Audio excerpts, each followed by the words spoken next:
Welcome down, boys and girls. We're going to go over another quick video. A couple of days ago, about a week ago now, week and a half ago, I made a video titled "My eBay Business is Struggling," and I just want to go over sort of this part two of that.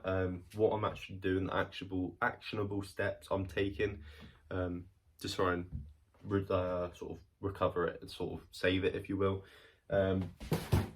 Yeah, because obviously it's all well and good saying something's struggling, but you've got two options at that point. You can just sort of put the blinkers on and just try and block out all the noise, or you can face it and try and fix it. And that's what we're going to try and do. We're trying to take responsibility. It's all my fault, basically.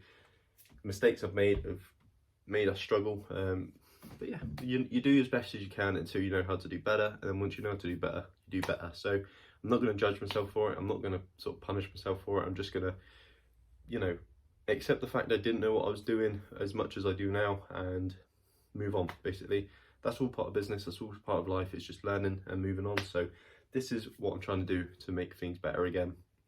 Let's get cracking. So first off is last year I was just using like one way to source. So it was, in the summer it was car boot seasons, and then in the winter up until Christmas it was Vinted only. I'm trying to find different ways to source stock, because one way is not enough. No matter what it is, car boot season, car boots isn't enough. Even though car boots are amazing, we all know car boots are absolutely unbelievable for eBay stock, it isn't enough. You need more than just the car boots, because if you go to one car boot a week, that's not enough. Yes, you can find your 500, 600, 700 pounds worth of profit for the week, but you can't do that every week guaranteed. So what you end up doing is picking stuff that's lower quality to get to that sort of weekly profit. You end up picking up, say, you might start with Carhartt t-shirts, and then all of a sudden you run out. So you go, oh, do you know what? They've got loads of super dry t-shirts for 20p each. I know I can sell them for £6-7 each. Let me just buy 10 of them to make up that extra profit. Yes, technically you're making your money every week, every month, but the stock isn't great. So I think, and then you end up being a busy idiot, right? You end up working really hard, and you actually end up being on less than minimum wage, and obviously that's not great. You need to be doing higher leverage stuff when you're in business, because things happen, returns happen, this sort of stuff. So that's one thing I'm trying to do, is come up with different ways to source. So Vinted is great. Vinted is really great. You can do it all day. You could just do Vinted. Vinted is genuinely enough to earn a living on. Car boots, again, great. You could do the same, but having both is just doubling up that. You can just get only bangers. If you do both, you can get only bangers. And charity shops is just an extra one I'm picking in once a week on a Monday. Go around the charity shops, pick up only the good stuff, and then you end up with a store full of just bangers, and you're winning. Yeah, that's the goal. You don't want a store, if you have a 500 item store and 400 items are good and 100 items are crap, you might as well have a 400 item store. So yeah, if you spent £100 on those crap items, you wasted £100 where you could have got 50 good items with that. Anyway, we've been over 100 times. Let's have a look in the book of dreams and see what else we're doing differently. Yeah, trying to sell out, basically. Again, in the group, I'm sorry I mentioned it, try not to mention it, but in the group I'm in, they talk about selling out, which is basically, if you list 5 a day, you've got to sell 5 a day. If you're not, that's an average, don't take that literal. But if you're listing 5 a day, you've got to sell 5 a day. One, for storage, especially for me, I'm in quite a small area doing my eBay. So I've got a limited space. So if I list 5 a day and I'm only selling 2 a day, eventually I'm going to run out of space. So that's what they talk about, is selling out. And it's really important to try and do that, because one, obviously the storage, and two, the cash flow. If you're selling 5 a day and listing 5 a day and sourcing 5 a day, then your cash flow positive, right? You're selling £100 and you're only sourcing £50, you get to take home your spare £50. But if you're sourcing £125 and you're only selling £100, you're going to run out of money pretty quick.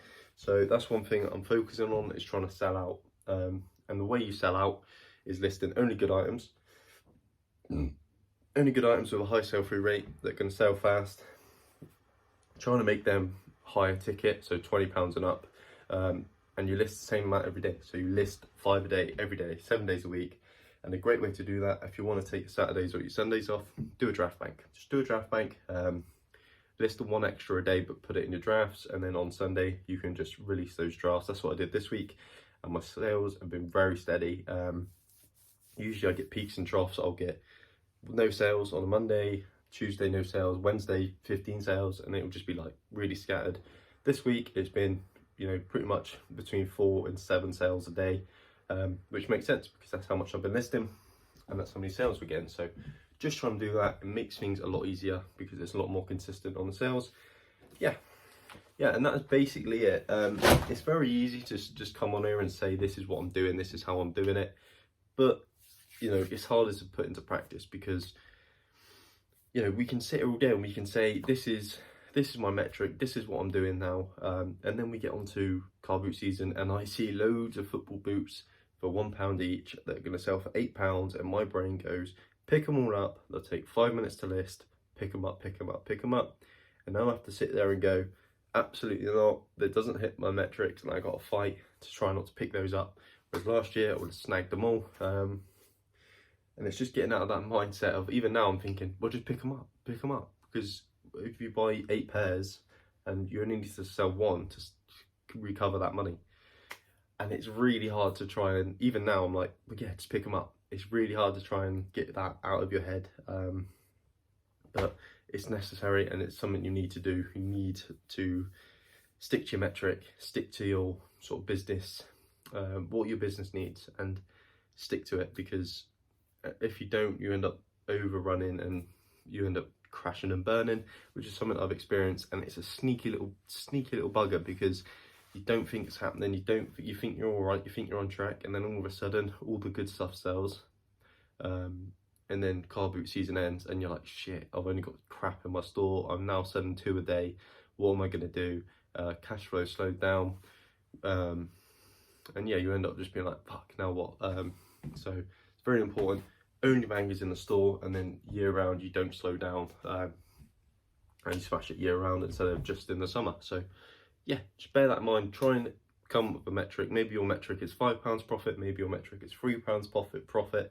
Doesn't matter what it is, just pick one and stick to it.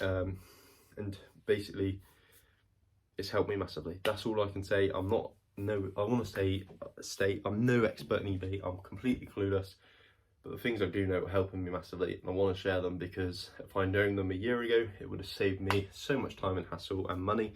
And hopefully it can catch you guys at a time where you can save that time and money. So yeah, anything I've missed, any tips, anything game changing you guys are doing. There's also little things like learning the eBay game, like learning how to title stuff, and you know, little things like that that are just a little bit advanced that I'm just still learning. Obviously brand knowledge, the more you can learn in brands and what sells, the better. Little things like that as well. So is there anything you guys have done in the last sort of 12 months that's really turned your business around for the better, or for the worse? What mistakes have you made? Let me know. Yeah, this is me just being honest, being transparent. This is how I'm doing it, this is how I'm running my business at the minute, and it's working. So far so good. I'm very happy with the way it's going. But yeah, if you enjoyed this, make sure to like, subscribe, because this summer is going to be massive for us. I got a feeling we're going to smash it. So yeah, if you're involved, if you're ready for it, if you guys are ready for this summer, this car boot season, make sure to like, subscribe and follow. That's the same thing. But anyway, I'll see you on the next one. Bye bye.